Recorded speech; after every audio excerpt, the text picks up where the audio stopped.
Saya adalah Guru Li Yu Chuan. Topik kali ini adalah kesehatan mental dan manajemen stres. Pada abad ke-21, kesehatan mental merupakan topik yang sangat penting. Jika seseorang panjang umur tapi justru ingin mati, berarti ia tidak memiliki kekuatan untuk menghadapi kerasnya hidup. Sakitnya mental membuat seseorang tidak dapat berpikir jernih. Topik kali ini akan membantu kita memahami tekanan mental pasien yang kita jaga dan belajar cara membantu mereka meningkatkan kesehatan mental, memahami depresi, dan mencegah bunuh diri. Yang paling penting adalah bagaimana kita bisa menjaga kesehatan mental kita sendiri. Tapi, apa itu kesehatan mental? Misalnya, pasien dengan kasus berbeda memiliki kebutuhan yang berbeda pula. Beberapa orang memiliki penyakit fisik, tapi masih bisa jalan-jalan. Beberapa orang hanya bisa berbaring tak berdaya di ranjang, seperti anak muda yang mengalami luka bakar karena ledakan. Meski ada bantuan medis, tetapi dia akan sangat tertekan dan membutuhkan perawatan dan rehabilitasi jangka panjang, serta membutuhkan lebih banyak motivasi supaya dapat hidup dengan berani. Selain mendapat perawatan fisik, seseorang juga berharap dapat menanggung beban hatinya. Harus ada beberapa alasan dan kekuatan supaya mereka mau bertahan hidup. Beberapa orang bersedia menanggung kesakitan hingga ajal tiba karena anak.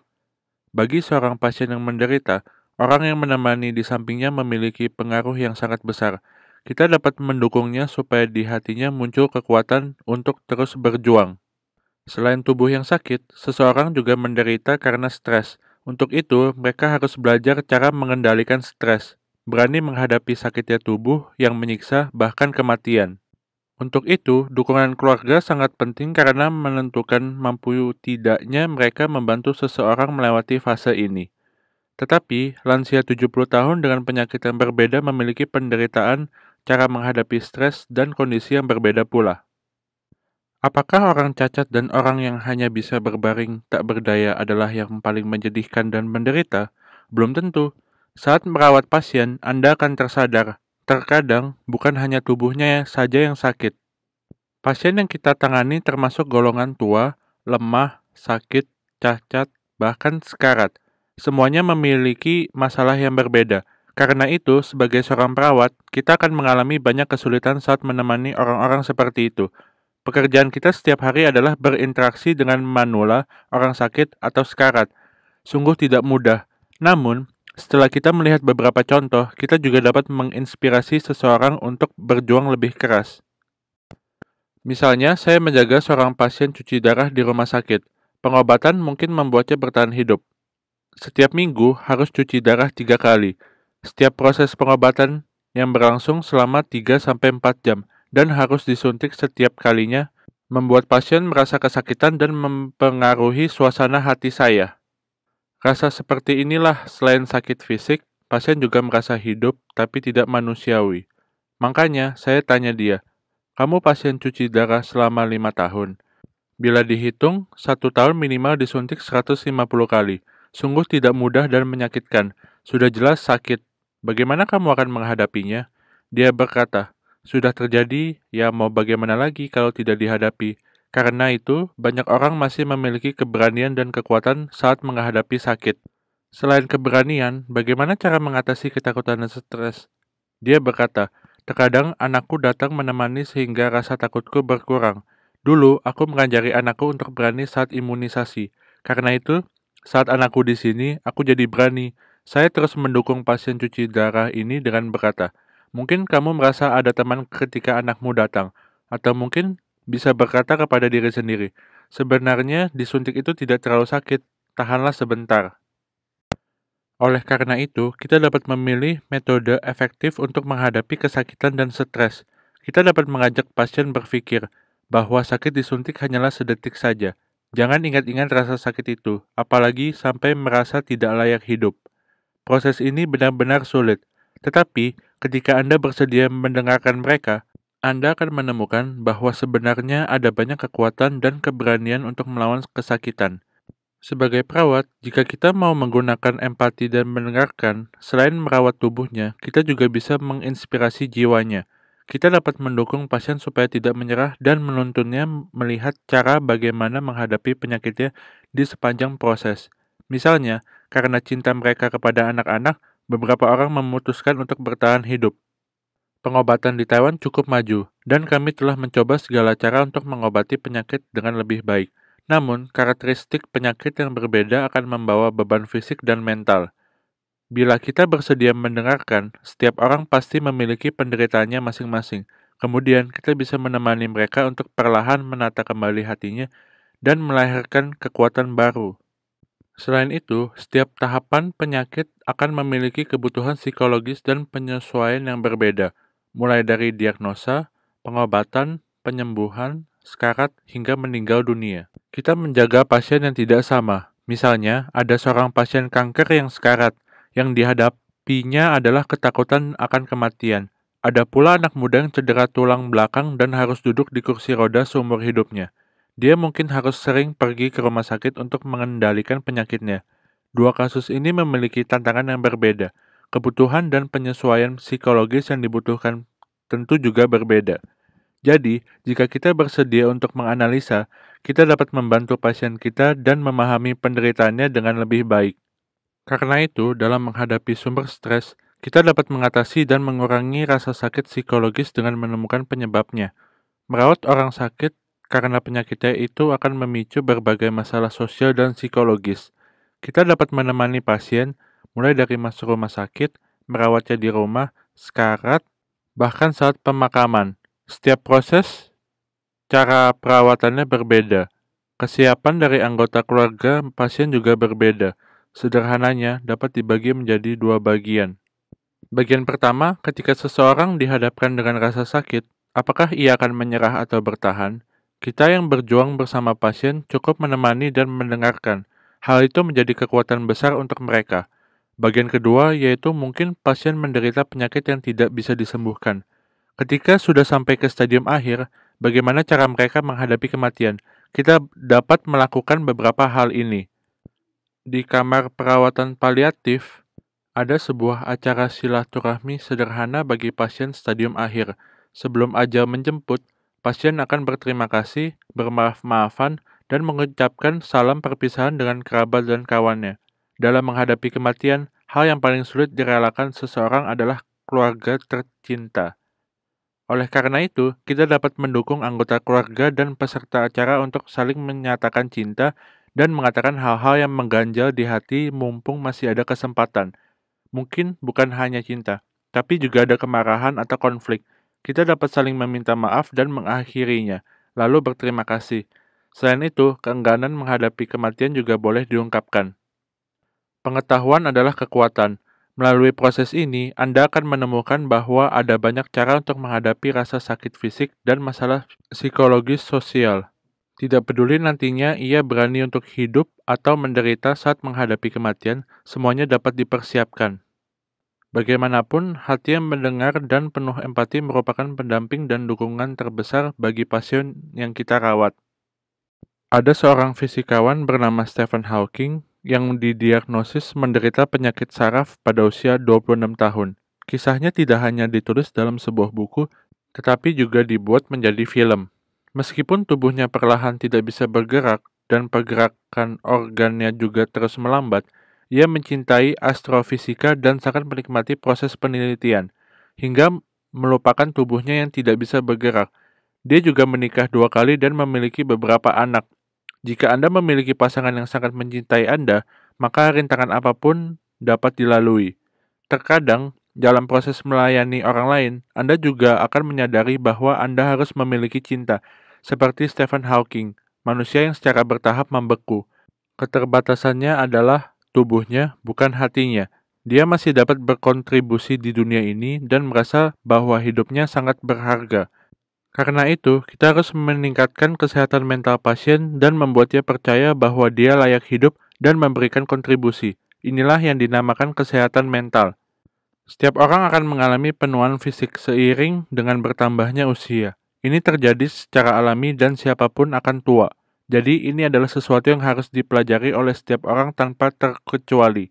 Karena itu, sebagai perawat, Anda dapat belajar dari pasien dan menimba pengalaman. Pertama yang harus diperhatikan ketika merawat pasien adalah kesehatan tubuhnya. Merawat kesehatan tubuh sangatlah penting. Saat tua, Anda pasti akan mengalami ketidaknyamanan atau sakit fisik. Namun, Anda dapat berolahraga untuk menjaga tubuh tetap prima dalam menjalani beragam aktivitas. Olahraga juga dapat membuat tubuh nyaman dan suasana hati yang bagus. Selanjutnya adalah cara merawat diri sendiri. Kemenkes telah menggelar kegiatan makan bersama bagi para lansia dengan harapan mereka mau keluar dari rumah dan tidak kesepian. Selain pasangan, teman-teman lansia juga sangat penting. Jadi, hargailah hubungan pertemanan kalian.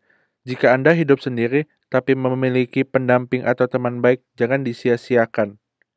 Beberapa orang suka memelihara hewan peliharaan jika mereka tidak memiliki teman. Lansia dengan hewan peliharaan mungkin lebih sehat daripada orang sepantarannya karena lebih banyak berolahraga. Misalnya dengan merawat anjing, lansia dapat memberi kontribusi dan pelayanan. Bergaul dengan teman lama, saling menjaga dan menemani merupakan hal yang sangat penting bagi lansia. Ada lagi, jangan hindari bahasan tentang kematian dengan lansia. Para lansia paling takut menderita. Oleh karena itu, di dunia lansia, mencegah penderitaan adalah hal yang paling penting bagi kesehatan mental mereka. Bagaimana cara mencegah penderitaan? Saat menghadapi rasa sakit, kita sudah memiliki persiapan lebih. Kita juga bisa mencegah seseorang menderita sendirian. Masyarakat memiliki banyak sumber daya. Selain dokter dan perawat yang sudah kita kenal, juga ada konseling psikolog. Saat Anda membutuhkan, Anda dapat mencari beberapa sumber daya terdekat untuk membantu. Anda dapat berdiskusi tentang cara Anda memandang kematian atau bahkan ketika muncul pikiran tidak ingin hidup lagi. Setelah berdiskusi, pikiran Anda mungkin akan berubah. Beberapa orang mengira ketika tua, kita tidak bisa mempelajari hal baru. Sebenarnya, kita masih bisa berubah. Satu hal yang pasti dan harus kita terima, usia tua memiliki banyak keterbatasan. Kelas ini diadakan untuk memberi Anda beberapa pengetahuan untuk membedakan mana yang dapat diubah, mana yang tidak bisa. Jadi, semakin rapuh tubuh pasien, semakin kuat pula jiwa yang kita butuhkan untuk merawat mereka. Kita hanyalah seseorang yang menjaga mereka di saat mereka lemah. Hanya dengan menjadi seseorang yang selalu bersedia memperhatikan mereka, kita telah menjadi seseorang yang berarti besar bagi mereka. Karena kita, kebahagiaan pasien akan berlipat ganda dan penderitaannya pun akan berkurang. Saat pasien memberitahu kita sebuah bahasan yang berat, misalnya ia ingin mati, stres, depresi, khawatir, dan tidak bisa tidur, kita harus memanfaatkan sumber bantuan dengan baik. Misalnya kita dapat merujuk pasien ke dokter dan perawat sekitar, pekerja sosial, atau psikolog dan psikiater profesional. Perawat juga dapat berkonsultasi dan belajar lebih banyak teknik dan metode, serta tahu bagaimana berbicara dengan perawat lainnya dan menjadi temannya. Mari lihat apakah perawat dan orang yang dirawat mungkin mengalami depresi. 3 penyakit utama abad ke-21 adalah kanker, AIDS, dan depresi. Bahkan stres adalah awal depresi. Menjadi pengangguran, sakit, bercerai, dan lain-lain memungkinkan kita untuk mengalami stres. Menurut statistik, sekitar 26% sampai 60% dari total populasi mengalami stres. Ekonomi yang memburuk juga membuat kita lebih rentan stres. Stres juga umum terjadi ketika anggota keluarga meninggal. Tetapi, bila tidak diatasi, stres lama-lama akan berubah menjadi depresi atau gangguan jiwa. Depresi memiliki tingkat diagnosa 7-26%. Sebagian kasus stres dapat diatasi, sisanya akan menjadi depresi, bahkan depresi berat. Faktanya, penyakit mental akan menimbulkan halusinasi. Tidak jelas apakah itu kenyataan atau imajinasi. Tidak jelas apakah rasa sakit di tubuh itu nyata atau tidak. Apakah kita hanya stres saja atau benar-benar depresi? Depresi ditentukan oleh gejala yang menyeluruh, yaitu suasana hati yang buruk, atau tidak hanya karena saya menganggur atau sakit, tetapi karena semuanya. Lalu, penderita tidak bisa merasakan kebahagiaan dan kehilangan energi. Ia bahkan akan kehilangan minat pada hobi dan hidupnya. Kemungkinan ini adalah depresi. Jika Anda sakit dan tidak enak badan sehingga menyebabkan suasana hati Anda buruk, itu hanyalah stres biasa. Dalam aspek fisiologi, depresi juga bisa disebabkan apabila hormon-hormon tubuh dalam tubuh Anda, termasuk zat-zat dalam otak mengalami perubahan. Misalnya, korban kecelakaan yang mengalami cedera otak sehingga fungsi otaknya terganggu dan menyebabkan hilang ingatan, depresi, dan lain-lain. Faktor yang mudah menyebabkan depresi adalah mungkin penderita dulu pernah sakit berat, sehingga merasa pesimis dan cenderung merasa tidak berdaya. Melakukan apapun rasanya gagal. Bahkan mereka merasa orang lain bisa, tapi diri sendiri tidak. Mereka berpikir, aku tidak berharga, sehingga mudah menjadi depresi. Terkadang, tidak bisa berdamai dengan pengalaman pahit masa lalu memungkinkan seseorang cenderung depresi. Penyebab utama lainnya, misalnya, seseorang tidak hanya sakit, tetapi juga menganggur, bercerai, dan berhutang. Dengan begitu banyak masalah, seseorang mudah jatuh ke dalam depresi. Organisasi Kesehatan Dunia atau WHO mengumumkan bahwa pada Februari 2017, 4% atau sekitar 320 juta orang di dunia mengalami depresi. Dengan kata lain, 1 dari setiap 25 orang mungkin mengalami depresi. Jadi, ketika ada beberapa gejala depresi dan Anda mulai merasa sedih, Anda harus mengatasi secepat mungkin. Ada juga beberapa kelompok tertentu yang lebih cenderung mengalami depresi.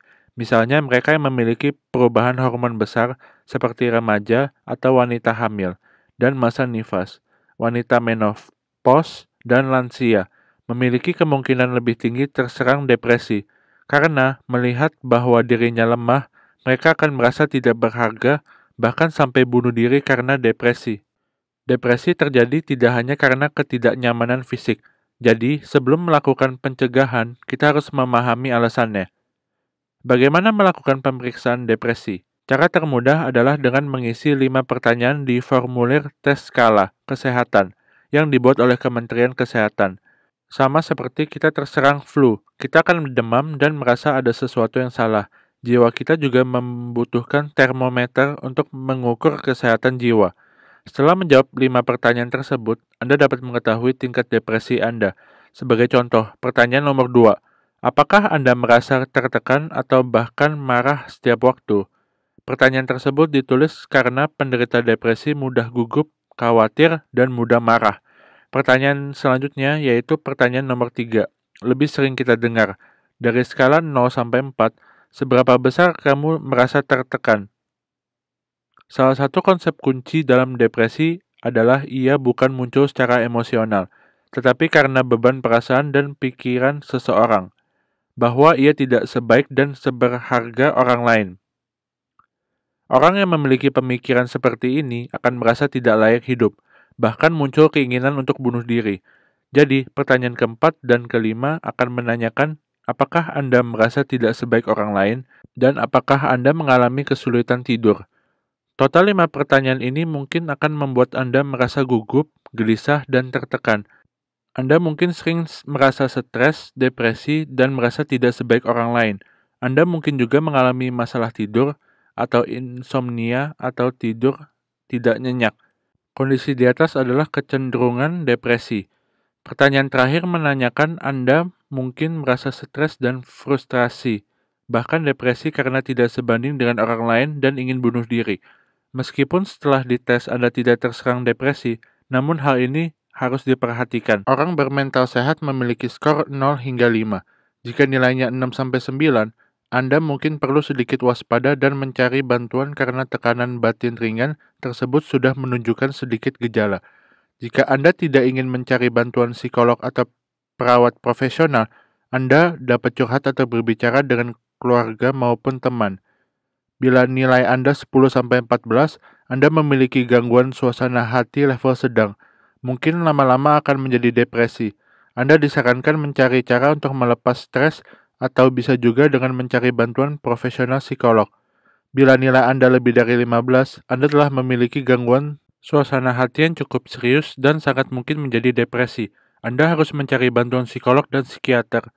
Bila Anda memiliki pikiran untuk mengakhiri hidup, tentu saja harus segera mencari bantuan. Apa tes ini sudah membantu kalian memahami depresi? Berapa nilai kalian? Kita harus tahu bahwa kita juga butuh diperhatikan dan dibantu. Jangan sampai kita tenggelam di dalam lingkaran depresi. Pengetahuan dan teknik mencegah bunuh diri. Ketika mengetahui berita orang lain bunuh diri, kita akan merasa takut dan tidak tahu harus bagaimana. Di dalam budaya kita, obrolan tentang keinginan bunuh diri merupakan suatu hal yang sangat tabu.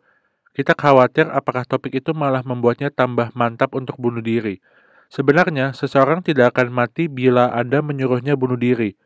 Penyebab utama dia bunuh diri adalah karena di hatinya sudah terpendam keinginan untuk mati sedari lama.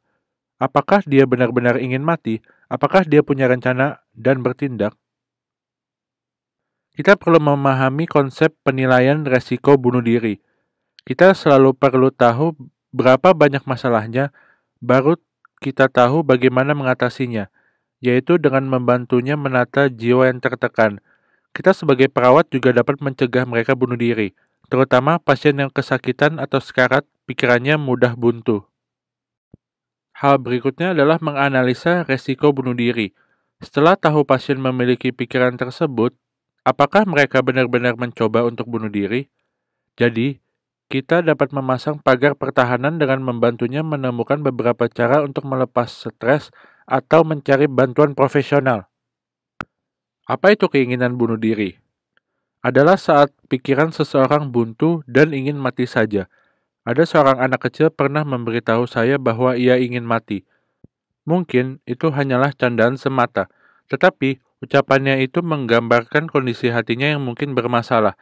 Kita harus belajar membedakan apakah ia serius atau tidak. Misalnya, ada seseorang yang memberitahu kita bahwa ia tidak ingin merasa kesakitan lagi. Dia merasa mati lebih baik daripada hidup, tapi hanya bisa berbaring saja.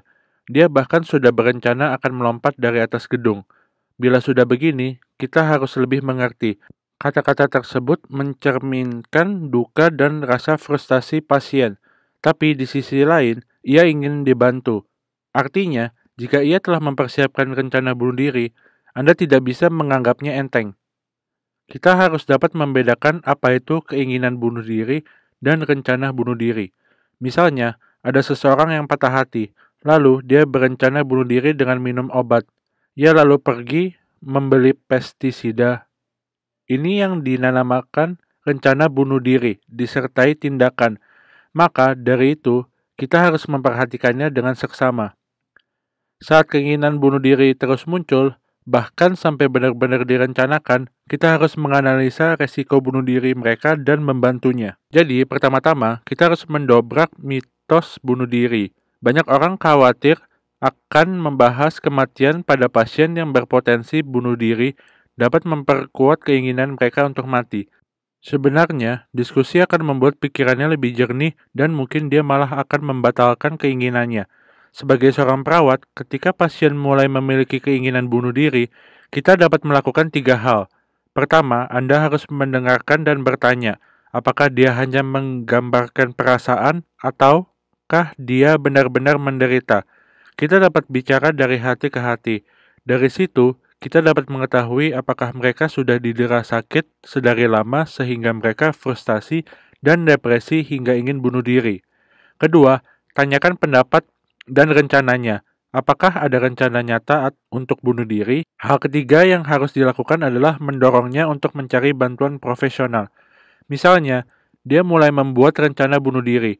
Saat itu, kita dapat meminta bantuan konseling oleh psikolog atau pergi ke klinik psikomatik. Bersama-sama, kita dapat mengurangi resiko pasien bunuh diri. Kita harus berkomitmen pada pasien dan melayaninya selama proses perawatan. Misalnya, kita akan menemani pasien berkonsultasi dengan psikolog. Kita sebagai perawat juga dapat menjadi pagar pencegah aksi bunuh diri. Pasien harus tahu, di dunia ini masih ada tempat istimewa untuknya. Jadi, selama merawat pasien, kita harus tahu bagaimana cara membantu seseorang menemukan harapan di tengah-tengah keputusasaan. Cinta adalah kekuatan terbesar. Ketika kita mencari bantuan profesional, kita juga dapat menggunakan beberapa metode lain supaya pasien dapat menyesuaikan diri. Misalnya, kita dapat mengajarinya bersantai, seperti keramas dengan air hangat, tidur, mengajak anjing jalan-jalan, dan lain-lain. Saat pasien gugup dan khawatir, kita dapat mengajarinya bernafas dalam-dalam untuk menenangkan diri. Contoh lain adalah berbicara positif kepada diri sendiri. Misalnya, tubuh saya sakit, tetapi saya masih bisa membantu masyarakat. Bagi mereka yang mengalami depresi dan ingin bunuh diri, kita perlu mengingatkan dan membangkitkan rasa percaya diri mereka. Jika Anda berada di antara depresi dan keinginan bunuh diri, Anda juga dapat menggunakan metode interupsi berpikir. Saat sudah mulai berpikiran tidak-tidak, berhentilah dan coba alihkan pikiran Anda dari keinginan bunuh diri. Mungkin cara pandang Anda akan berubah. Tentu saja, cinta dari kerabat dan teman adalah yang terpenting. Kami dapat membantu orang yang depresi melalui dialog, komunikasi, dan diskusi. Saya pernah membantu seorang nenek.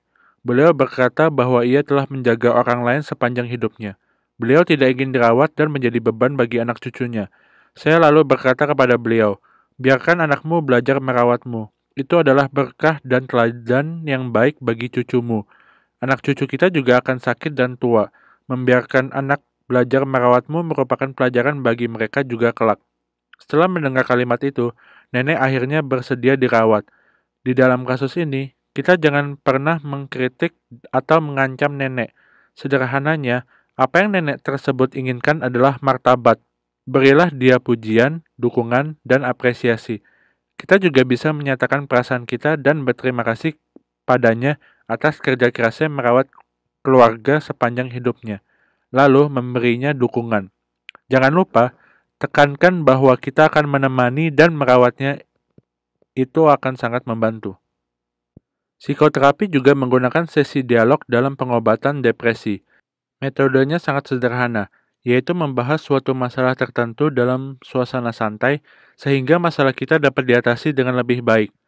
Pertama, kita harus tahu bahwa pasien lansia yang sakit akan sangat merasa tertekan dengan kondisinya. Anda dapat melakukan tes depresi sederhana, memahami keinginannya bunuh diri, atau cara yang paling mudah, langsung saja bertanya kepada pasien bagaimana cara beliau menghadapi dan mengatasi stres selama hidupnya. Mengenai tekanan dan depresi pasien lansia, Anda dapat langsung berbicara dengan mereka. Di akhir diskusi, Anda dapat memintanya untuk menghadapi dan mengatasi stresnya dengan cara yang ia pernah gunakan di masa lampau. Ini adalah metode yang baik untuk melepaskan stres. Pepatah berkata bahwa memberi lebih baik daripada menerima. Tetapi, kita sebagai perawat sebenarnya rentan terhadap stres. Oleh karena itu, sebelum dapat menjaga pikiran dan tubuh orang lain, kita harus menjaga kesehatan mental kita terlebih dahulu. Kita harus mawas diri, mampu beradaptasi di tengah tekanan, belajar menjaga diri. Cara lain untuk merawat orang lain yaitu ketika kita sudah merawat diri sendiri, barulah kita lebih mampu merawat orang lain.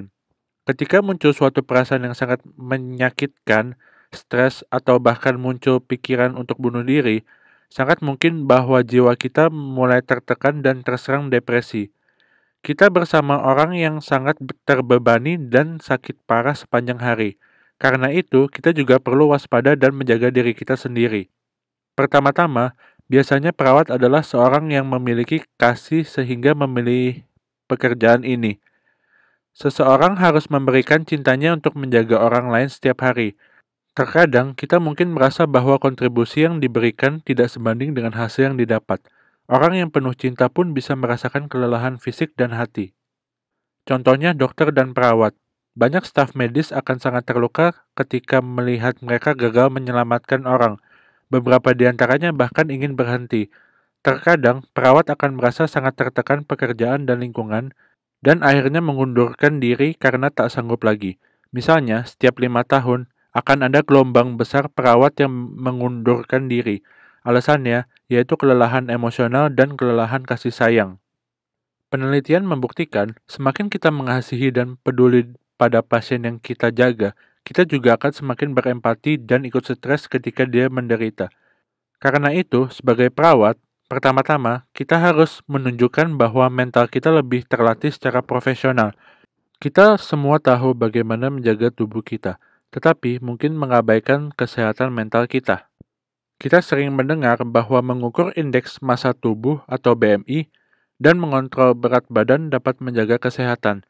Ternyata ada juga BMI kesehatan mental, yaitu dengan melakukan ketiga kegiatan ini. Yang pertama adalah menjalin persahabatan yang bisa mendukung kita dalam jangka panjang. Kita sebagai perawat juga perlu memiliki teman-teman yang saling membantu dan memperhatikan, sehingga lebih mudah untuk mengatasi kesulitan. Kedua, kita harus memiliki beragam cara untuk menenangkan diri. Selama dapat membantu Anda merasa tenang dan lega, tidak apa-apa. Yang ketiga adalah identitas. Merawat lansia tidak cukup hanya merawat tubuhnya, namun menjaga martabatnya, sehingga sesakit apapun ia akan tetap bertahan. Indeks BMI kesehatan mental sederhana ini dapat digunakan semua orang untuk menilai seberapa sehat jiwanya. Dari 0 sampai 10, berapa nilaimu? Misalnya, apakah kamu memiliki cukup teman? Di saat kamu terluka, apakah ada teman yang mendukungmu? Apakah Anda memiliki setidaknya satu cara untuk menenangkan diri ketika Anda merasa sedih dan tertekan? Hal yang terpenting adalah apakah kita memiliki suatu kegiatan yang membuat diri kita merasa berharga saat melakukannya. Perawat mengorbankan hidupnya sendiri supaya orang lain dapat hidup sehat. Pekerjaan ini sangat bermakna. Apakah Anda setuju? Setelah tes, bila nilai Anda 22 ke atas, atau setiap soal memiliki nilai 6-7 poin, maka kesehatan mental Anda lumayan bagus. Bagi pasien, perawat adalah seseorang yang sangat penting. Jadi, kita harus tahu bagaimana membantu mereka. Kita harus menjaga ketenangan saat membantu dan meminta bantuan serta memanfaatkan bantuan yang ada untuk menjaga jiwa kita agar lebih sehat dan memiliki cukup energi untuk merawat orang lain, sehingga orang lain juga memiliki kesehatan mental dan hati yang bahagia. Sampai di sini dulu, bahagia selalu.